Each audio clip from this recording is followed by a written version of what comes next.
The plant kingdom is immense.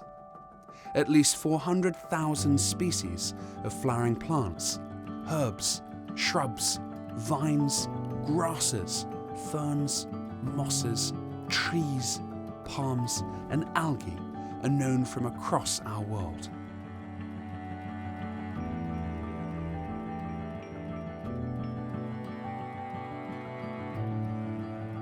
The very earliest plant fossils are 800 million years old, and some authorities believe plants emerged even far earlier. Today, plants surround us, but I think it's fair to say we often take them for granted. Plants grow in virtually every habitat on Earth, from the lush jungles of the humid tropics to the driest deserts on the planet, where kriva trees can survive for years without rain by way of highly drought-adapted leaves and heat-reflecting bark. Through such extreme adaptations, even desert dunes may become gardens. Plants can flourish on the summits of mountains, thousands of meters above the clouds, and at the polar ends of our world, where temperatures may only be warm enough for plants to grow for just a few weeks each year. But despite this, tundra plants may produce spectacular cushions of colour to attract the few pollinators that occur. Some plants and algae form forest-like groves under the waves, while others can grow on bare rock, such as algae forming part of lichens. It's not just that plants have adapted to the different ecological conditions on Earth, but that plants can evolve together to form highly adapted ecosystems that are specialised to local conditions, such as the unique spiny forests of Madagascar, complete with thousand-year-old baobab trees and spiny pachypodiums. By defining the vegetation that occurs, plants also define what animal species may be locally supported. Plants can literally transform the landscape of our world. Within just a few years, the barren and sterile ash slopes of a recently erupted volcano can be turned green and filled with life. All of this happens because plants have the unique ability to turn sunlight into energy through their leaves. No animal has this special trait. As such, either directly or indirectly, plants provide food for every animal on Earth, including all of the crops that we eat and all of the oxygen we breathe.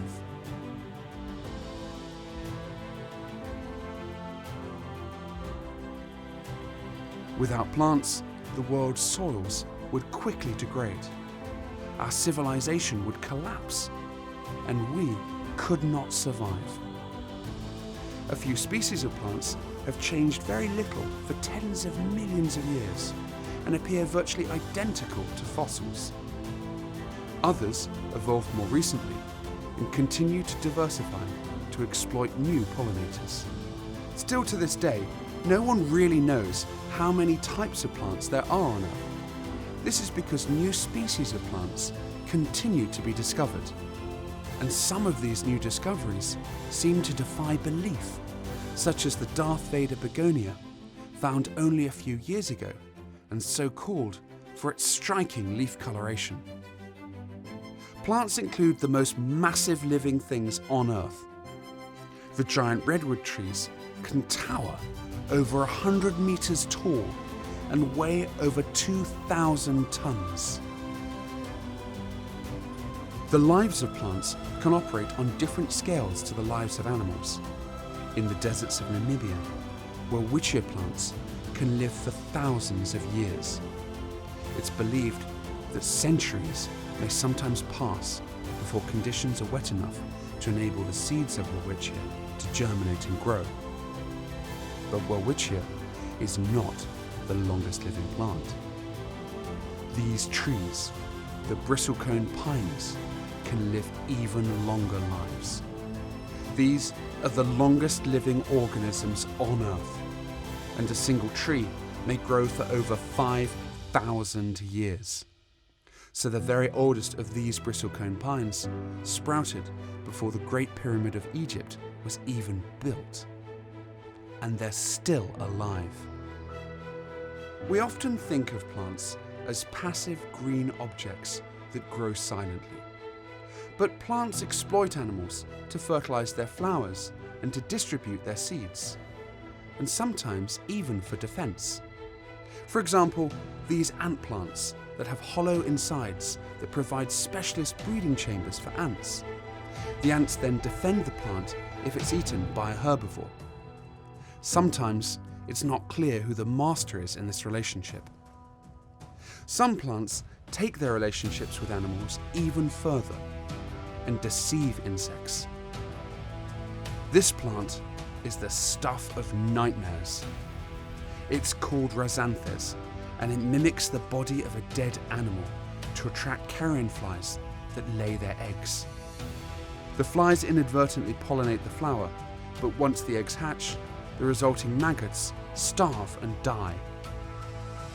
A few plants parasitize other plant species, such as giant Rafflesia blooms and their less well-known relatives, Sapria and Balanoptera. All of these steal all of the energy that they need from host vines that they infect.